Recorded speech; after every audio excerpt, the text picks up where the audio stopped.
If you're a human, you need salt, no exceptions. It's not just a seasoning for your fries or popcorn.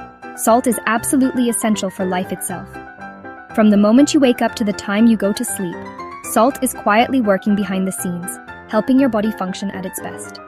No salt, no life. It's science. Every cell in your body relies on salt to maintain the right balance of fluids.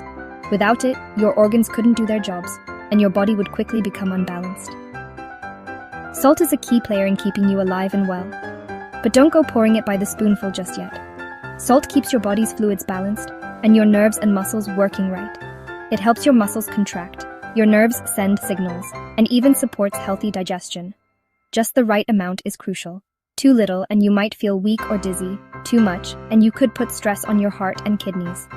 Sodium and chloride are the unsung heroes behind every heartbeat and high five. These minerals work together to help your heart beat steadily, your muscles move smoothly, and your brain stays sharp. They're the reason you can run, jump, and even think clearly. Use it smart. Too much or too little, and your body's in trouble. So next time you reach for the salt shaker, remember, it's not just about taste. It's about keeping your body in perfect balance. Moderation is key to unlocking all the surprising health benefits of salt. Let's set the record straight. When it comes to salt, myths are everywhere. Maybe you've heard that all salt is bad for you, or that sea salt is always healthier than table salt.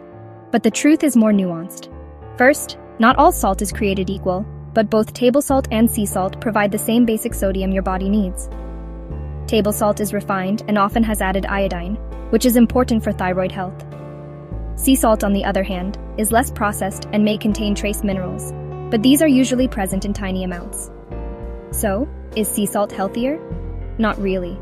Both types can be part of a healthy diet. What matters most is how much you use. The real danger comes from excessive salt, not the type. Here are some practical tips to keep your salt intake in check. Taste your food before adding extra salt. You might not need as much as you think. Cook more at home, where you control the salt, instead of relying on packaged foods. Experiment with herbs, spices, and citrus to boost flavor without piling on sodium. Remember, salt is essential, but moderation is your best friend. Don't fall for the myths. Make informed choices, and your body will thank you.